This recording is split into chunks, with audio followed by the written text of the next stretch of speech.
Welcome to యోఏటీవీ. ఒకప్పుడు ఉత్తరప్రదేశ్ బాగా వెనకబడిన రాష్ట్రంగా ఉండేది. ఎప్పుడైతే రాష్ట్ర అసెంబ్లీ ఎన్నికల్లో బీజేపీ విజయం సాధించిందో అప్పటి నుంచి రూపురేఖలు పూర్తిగా మారిపోయాయి. ఇందులో ముఖ్య పాత్ర యోగి ఆదిత్యనాథ్దే. 2017లో ఆయన సీఎం అయిన నాటి నుంచి కూడా రాష్ట్ర అభివృద్ధి కోసం ఎంతో శ్రమిస్తున్నారు. ఇప్పటికే 2017 ముందు యూపీ, తర్వాత యూపీ అని మాట్లాడుకునే స్థితికి తీసుకొచ్చారు. అయితే ఇప్పుడు యూపీలో మరో విప్లవం మొదలైంది. అదే విద్యారంగానికి చెందిన నిశ్శబ్ద విప్లవం. నిశ్శబ్దం అని ఎందుకు చెప్తున్నాను అంటే అక్కడ పరీక్షలు సరిగ్గా జరగవు. ఒకవేళ పరీక్షలు జరిగినా కూడా కాపీలు కొడుతుంటారు. మాఫియా గ్యాంగ్స్ కిటికీలో నుంచి చిట్టీలు ఇచ్చే పరిస్థితి అక్కడ ఉంది. అత్యంత నిరక్షరాస్యత ఉన్న రాష్ట్రం కూడా యూపీనే. టీచర్లు సరిగ్గా ఉండేవాళ్ళు కాదు. స్కూల్స్కు సదుపాయాలు కూడా సరిగ్గా ఉండేవి కావు. ముఖ్యంగా విద్యార్థులు స్కూల్స్కు వెళ్లేందుకు కనీస సౌకర్యాలు ఉండేవి కావు.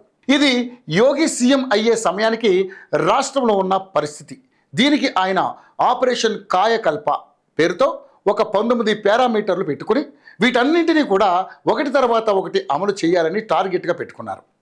యూపీ వ్యాప్తంగా 1,30,000 ప్రాథమిక పాఠశాలలు ఉన్నాయి. దాదాపుగా 1,90,00,000 మంది విద్యార్థులు ఉన్నారు.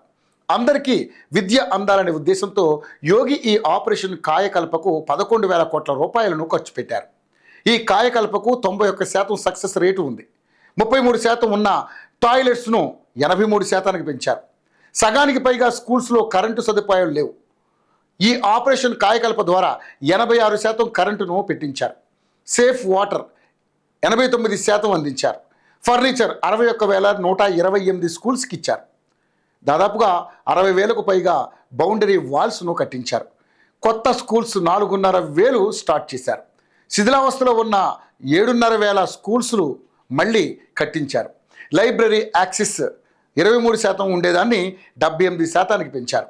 స్మార్ట్ క్లాసెస్ 25,000 వరకు తయారు చేశారు. 5,500 ఇన్ఫర్మేషన్ అండ్ కమ్యూనికేషన్ ల్యాబ్స్ను తయారు చేశారు. 2,60,000 మందికి ట్యాబ్లను పంపిణీ చేశారు.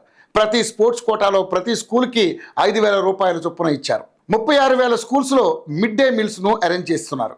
తర్వాత ప్రతి విద్యార్థికి యూనిఫామ్, స్టేషనరీ కోసం 1,200 రూపాయలు ఇస్తున్నారు. మొత్తం 6 లక్షల మంది టీచర్లు ఉండేవారు. ఇందులో 1,00,000కు పైగా టీచర్లను యోగి సీఎం అయ్యాక రిక్రూట్ చేసుకున్నారు. వాళ్ళందరికీ కూడా ట్రైనింగ్ ఇప్పించారు.